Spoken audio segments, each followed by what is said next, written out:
Hello दोस्तों, आप सभी का स्वागत है हमारे यूट्यूब चैनल एग्ज़ाम ऑपरेशन में। और दोस्तों, आज मैं फिर आपके लिए एक नया प्रैक्टिस सेट लेकर आया हूँ, जो कि रहेगा साइंस के बायोलॉजी से। 20 क्वेश्चन इसमें रहेंगे। और यदि दोस्तों आज आप हमारे चैनल पर नए हैं तो चैनल को सब्सक्राइब करें, लाइक करें और शेयर करें, और साथ में बेल आइकन वाली घंटी को ज़रूर दबा देना, जिससे आने वाली हर वीडियो का नोटिफिकेशन आपके पास पहुँच जाए। तो आइए बिना किसी देरी के अपने क्वेश्चनों पर चलते हैं। तो पहला क्वेश्चन ये रहा हमारा। और पहले क्वेश्चन में कह रहा है कि इनमें से कौन सा कथन लिंग संबंधित निर्धारण के बारे में गलत है। क्या है? गलत क्वेश्चन बताना है। इनमें से कौन सा कथन लिंग संबंधित निर्धारण के बारे में गलत है। पहला जो ऑप्शन है हमारा वो है, एक पुरुष में एक एक्स गुणसूत्र और एक वाई गुणसूत्र होता है। दूसरा ऑप्शन है, बच्चे का लिंग निषेचन के समय निर्धारित किया जाता है जब नर और मादा युग्मक मिलकर एक युग्म नज बनाते हैं। दूसरा है, एक स्त्री में दो एक समान एक्स गुणसूत्र और एक्स वाई होते हैं। द्विगुणित जीवों जिनमें अलग अलग लिंग होते हैं, प्रत्येक द्विगुणित कोशिका में गुणसूत्रों का एक विशिष्ट जोड़ा, जिसे लिंग गुणसूत्र कहते हैं, व्यक्ति का लिंग निर्धारित करता है।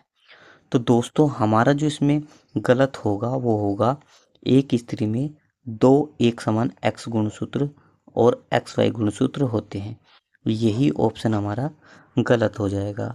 यही ऑप्शन क्या आ जाएगा? हमारा गलत हो जाएगा। तो ऑप्शन नंबर सी क्या आ जाएगा? बिल्कुल सही आंसर हो जाएगा। ऑप्शन नंबर सी क्या हो जाएगा? बिल्कुल सही आंसर हो जाएगा। Question number 2। और क्वेश्चन नंबर 2 में कह रहा है, मनुष्य में पुरुषों के यौन गुणसूत्र में डैश डैश समूह होता है। तो पुरुषों के यौन गुणसूत्र में कौन सा समूह होता है? पहला है हमारा एक्स वाई, दूसरा है वाई वाई, तीसरा है एक्स एक्स, और चौथा है डबल एक्स वाई। तो हमारा जो राइट आंसर हो जाएगा, मनुष्य में पुरुषों के जो यौन गुणसूत्र होते हैं उनका जो समूह होता है वो होता है एक्स वाई। कौन सा होता है? X Y. ए ऑप्शन क्या हो जाएगा? बिल्कुल सही आंसर हो जाएगा। अगले क्वेश्चन पर चलते हैं। और अगला क्वेश्चन ये रहा, क्वेश्चन नंबर 3। और क्वेश्चन नंबर 3 में कह रहा है, क्वेश्चन नंबर 3 में कह रहा है, आमतौर पर मेंडेलियन कारक क्या कहलाते हैं? आमतौर पर मेंडेलियन कारक क्या कहलाते हैं? पहला ऑप्शन है हमारा सेंट्रोजोम, दूसरा ऑप्शन है जीन, तीसरा है डीएनए, और चौथा है क्रोमोजोम। तो हमारा जो राइट आंसर हो जाएगा, आमतौर पर मेंडेलियन को हम कहते हैं जीन। क्या कहते हैं? जीन कहते हैं। ऑप्शन नंबर बी बिल्कुल सही आंसर हो जाएगा। ऑप्शन नंबर बी क्या हो जाएगा? बिल्कुल राइट आंसर हो जाएगा। अगला क्वेश्चन है क्वेश्चन नंबर 4, ये रहा। और क्वेश्चन नंबर 4 में कह रहा है, मेंडल ने मटर के पौधों को चुना क्योंकि डैश डैश।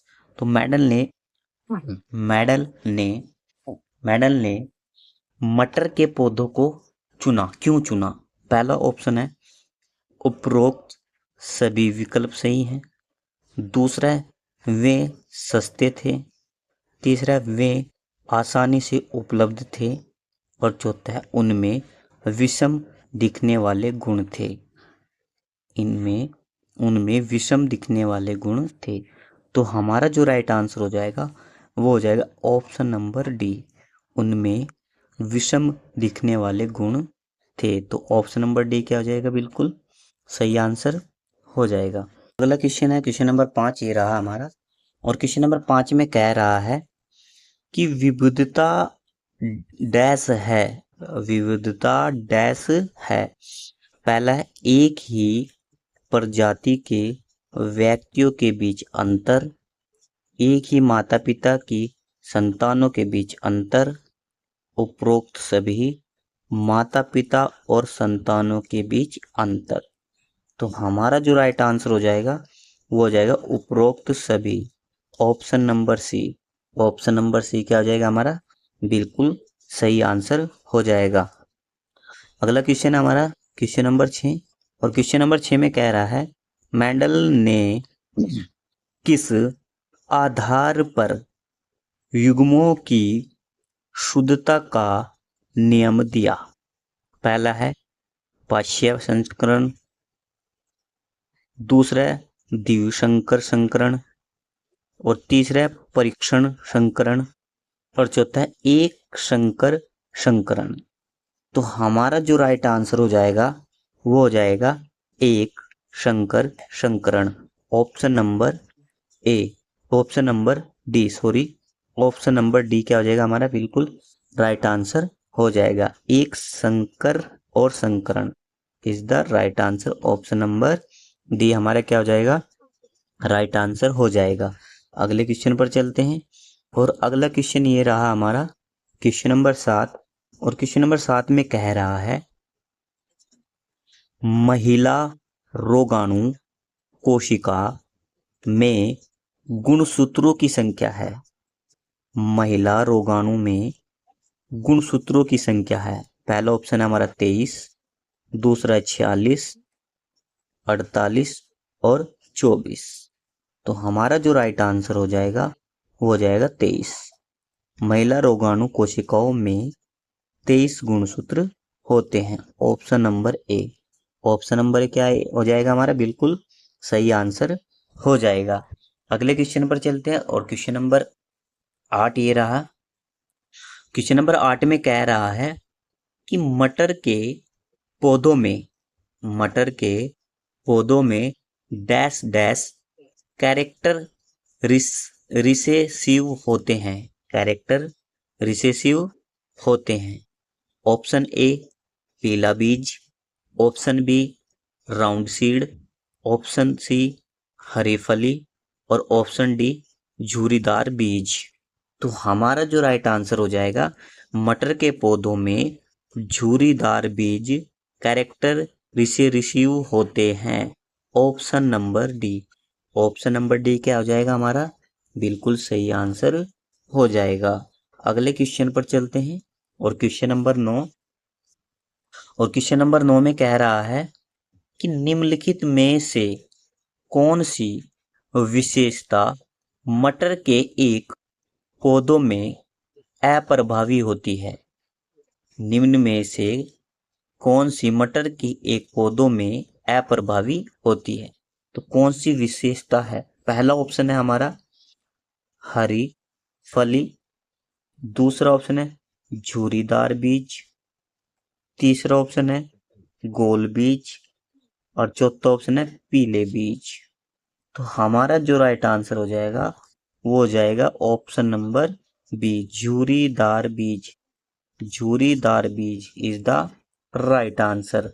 अगले क्वेश्चन पर चलते हैं, क्वेश्चन नंबर 10, और क्वेश्चन नंबर 10 में कह रहा है इनमें से कौन सा पुरुषों में पाया जाता है। इनमें से कौन सा पुरुषों में पाया जाता है। ऑप्शन नंबर ए वाई गुणसूत्र, ऑप्शन नंबर बी 2x गुणसूत्र, ऑप्शन नंबर सी x गुणसूत्र, ऑप्शन नंबर डी XX गुणसूत्र।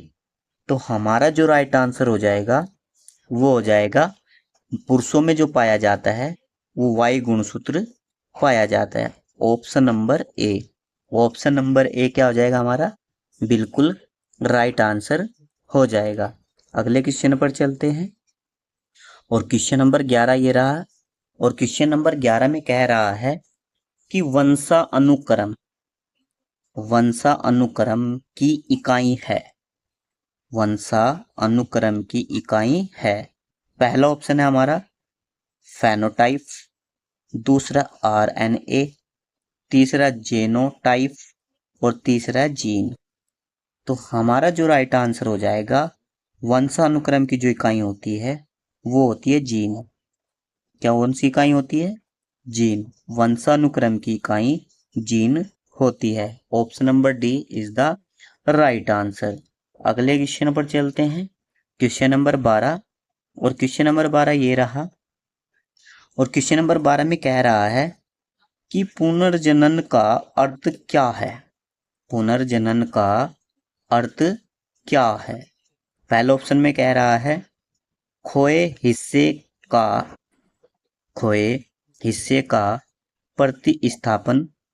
दूसरा ऑप्शन कह रहा है छोटे खंड से जीव के पूरे शरीर का निर्माण। और तीसरा ऑप्शन है कलियों का निर्माण। और चौथा है उपरोक्त सभी विकल्प। तो हमारा जो राइट आंसर हो जाएगा वो हो जाएगा उपरोक्त सभी। तो सारे के सारे आंसर इसमें सही हैं। सारे के सारे क्या हैं इसमें? सही हैं। तो अगले क्वेश्चन पर चलते हैं, क्वेश्चन नंबर नेक्स्ट। और क्वेश्चन नंबर 13 ये रहा। और क्वेश्चन नंबर 13 में कह रहा है ओरिजिन ऑफ स्पीसीज नामक पुस्तिका किसके द्वारा लिखी गई? पहला ऑप्शन है हमारा जीन बैप्टिस्ट डी लैमार्क, दूसरा जॉन बर्डन सैंडरसन हॉल्डेन, और तीसरा है चार्ल्स डार्विन, और चौथा है कार्ल लिनियस के द्वारा। तो हमारा जो राइट आंसर हो जाएगा वो हो जाएगा Charles Darwin. Option number C is the right answer. तो ऑप्शन नंबर सी क्या हो जाएगा हमारा? बिल्कुल सही आंसर हो जाएगा। अगले क्वेश्चन पर चलते हैं, क्वेश्चन नंबर 14। और क्वेश्चन नंबर 14 ये रहा हमारे स्क्रीन पर। और क्वेश्चन नंबर 14 में कह रहा है मनुष्य की अनुवांशिकी का पता लगाया जा सकता है। मनुष्य की अनुवांशिकी का पता लगाया जा सकता है। पहला ऑप्शन है हमारा अफ्रीकी मूल, अमेरिकी मूल, दक्षिणी एशिया मूल, पूर्वी एशियाई मूल।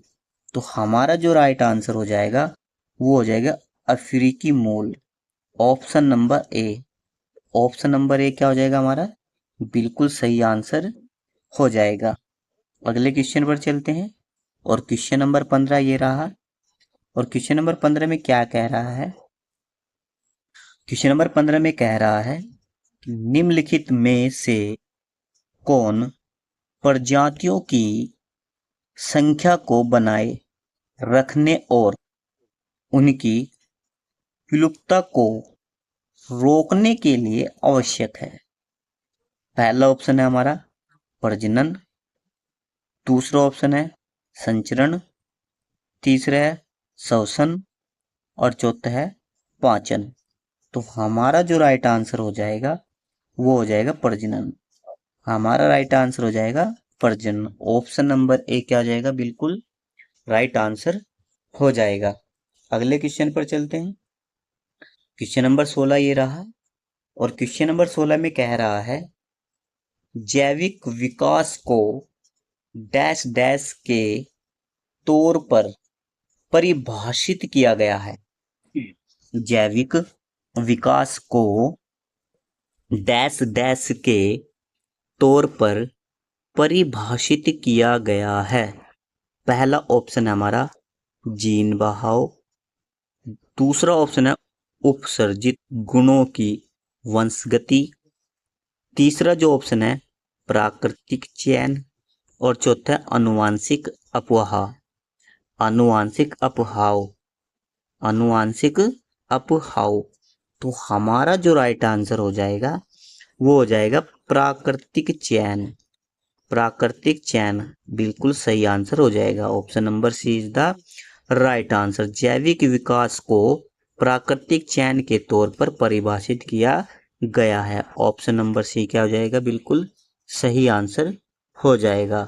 अगले क्वेश्चन पर चलते हैं। अगला क्वेश्चन ये रहा हमारा, और क्वेश्चन नंबर 17 में कह रहा है, क्वेश्चन नंबर 17 विकास के सिद्धांत से संबंधित है। क्या डैश डैश विकास के सिद्धांत से संबंधित है? पहला ऑप्शन है मिलर, दूसरा ऑप्शन है चार्ल्स डार्विन, तीसरा है जीन बैप्टिस्ट लैमार्क, और चौथा है ग्रेगर मंडल। यहाँ पर मेडल है, ग्रेगर मेडल। हमारा जो इसका राइट आंसर हो जाएगा वो हो जाएगा चार्ल्स डार्विन। कौन सा हो जाएगा? Charles Darwin. Option number B is the right answer. अगले क्वेश्चन पर चलते हैं, क्वेश्चन नंबर 18, और क्वेश्चन नंबर 18 में कह रहा है 19वीं शताब्दी में डैश डैश ने प्राकृतिक चयन द्वारा प्रजातियों के विकास का सिद्धांत प्रस्तुत किया था। 19वीं शताब्दी में डैश डैश ने प्राकृतिक चयन द्वारा प्रजातियों के विकास का सिद्धांत प्रस्तुत किया था। तो पहला जो ऑप्शन है हमारा Johann Mendel, Charles Darwin, John Dalton, Johann Dobereiner ने। तो हमारा जो राइट आंसर हो जाएगा वो हो जाएगा Charles Darwin. Option number B, Charles Darwin is the right answer. तो ऑप्शन नंबर बी क्या हो जाएगा हमारा? बिल्कुल सही आंसर हो जाएगा। अगले क्वेश्चन पर चलते हैं। अगला क्वेश्चन ये रहा हमारा क्वेश्चन नंबर 19, और क्वेश्चन नंबर 19 में कह रहा है, क्वेश्चन नंबर 19 में कह रहा है टैकीग्लोसस के बीच एक संयोजी कड़ी है। टैकीग्लोसस डैश के बीच एक संयोजी कड़ी है। पहला ऑप्शन है हमारा उभयचरों और सरीसृपों, दूसरा पक्षियों और स्तनधारियों, तीसरा ऑप्शन है सरीसृपों और पक्षियों, और चौथा है सरीसृपों और स्तनधारियों। तो हमारा जो राइट आंसर हो जाएगा वो हो जाएगा सरीसृपों और स्तनधारियों। Option number D. Option number D is the right answer. तो ऑप्शन नंबर डी क्या हो जाएगा हमारा? बिल्कुल सही आंसर हो जाएगा। अगले क्वेश्चन पर चलते हैं, क्वेश्चन नंबर 20, और क्वेश्चन नंबर 20 में कह रहा है जैविक विविधता का आधारभूत स्रोत क्या है? जैविक विविधता का आधारभूत स्रोत क्या है? तो पहला ऑप्शन है हमारा वह उत्परिवर्तन, दूसरा है कॉस्मिक विकास, तीसरा है वंशानुक्रम, और चौथा है किण्वक क्रिया। तो हमारा जो राइट आंसर हो जाएगा वो हो जाएगा उत्परिवर्तन। हमारा राइट आंसर क्या हो जाएगा? उत्परिवर्तन। ऑप्शन नंबर ए क्या हो जाएगा? बिल्कुल राइट आंसर हो जाएगा। यदि दोस्तों आपको यह सेशन अच्छा लगा हो तो हमारे सेशन को लाइक करें, शेयर करें, और सबसे ज़्यादा इसे जो है शेयर करें।